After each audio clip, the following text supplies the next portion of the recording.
And what do?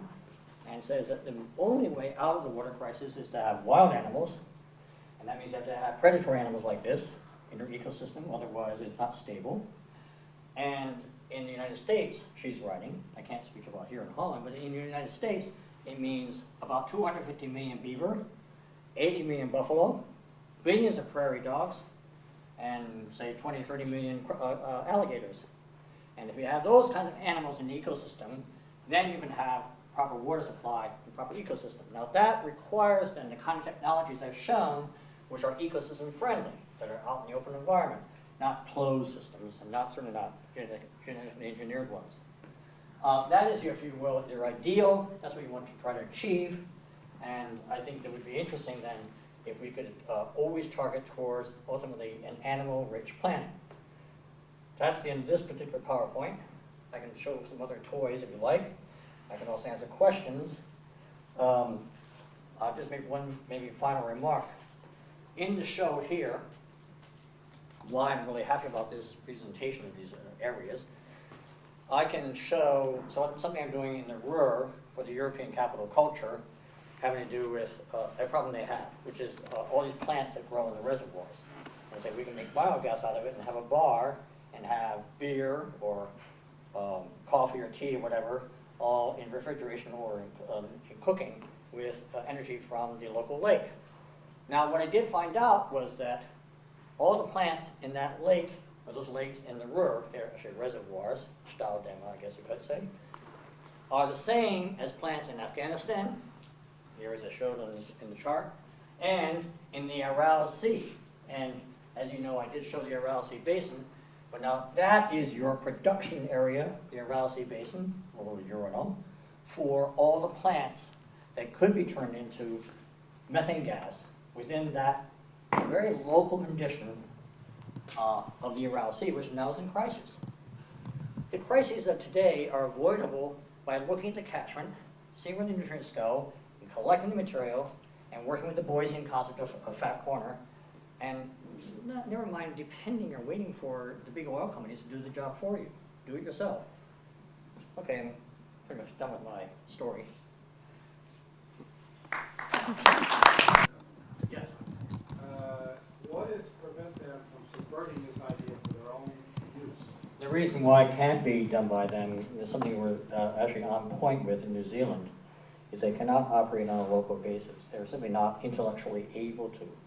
In other words, if I take a watershed such as you saw some area in, say, England, if I take that watershed and I try to have a rational, coherent policy of harvesting, I have to do so in respect to the fish and to birds and so on. I have to work the whole ecosystem.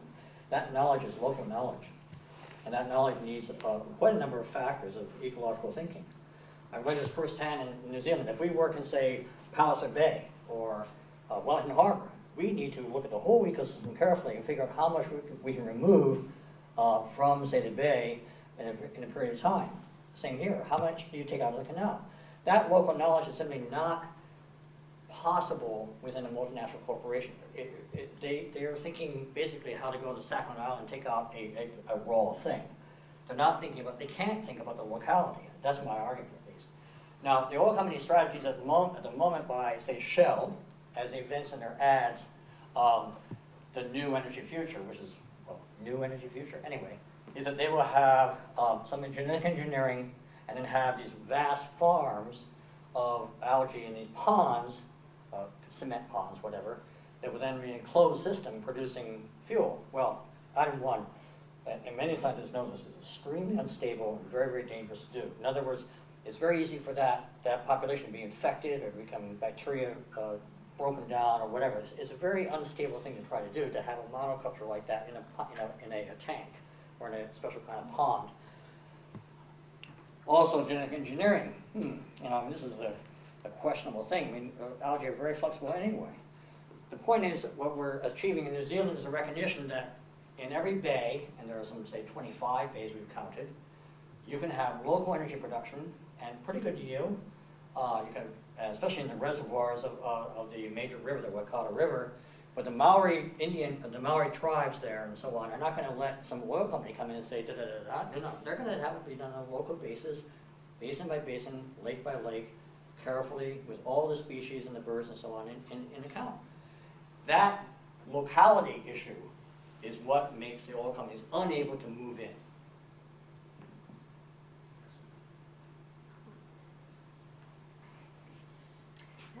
Yes? The question was not very clear to me about the amounts of animals who are necessary for that ecosystem. Yeah. What do they contribute? So maybe sounds silly, but What do animals contribute? no, the animals, the amounts of animals. Well, I think first of all it would be useful to read the book. I recommend it again. It's called Water and Natural History. I'm sorry, it's in English, but it might be translated. It's by a woman named Alice Outwater. And the reason I say that is because her arguments are almost better than I can say. It's about the fact that the animals are producing not just the usual circulation with the animal droppings and what we know, but they are having a very direct impact on the habitat. In other words, buffalo will create wallows and mud. Alligators create the kind of muddy mix-up, whatever, in the mangrove swamp that's needed for the mangrove swamp. It's just the way the animal behaves architecturally is very important. Beaver are very important to making sure rivers have kind of stable filtration and so on. These ecological, or I should say hydrological functions of animals are what she's emphasizing. Same with prairie dogs. They create the soil breakup, and then the microanimal population underground is essential for the overall stability of the soil. So it's these animals are like builders. They're not just animals. They're actually changing the world. The problem with domestic animals like cattle and sheep is that, yes, they have droppings and so on, but they don't really enhance the environment, especially. They're kind of brutal to the environment, in fact.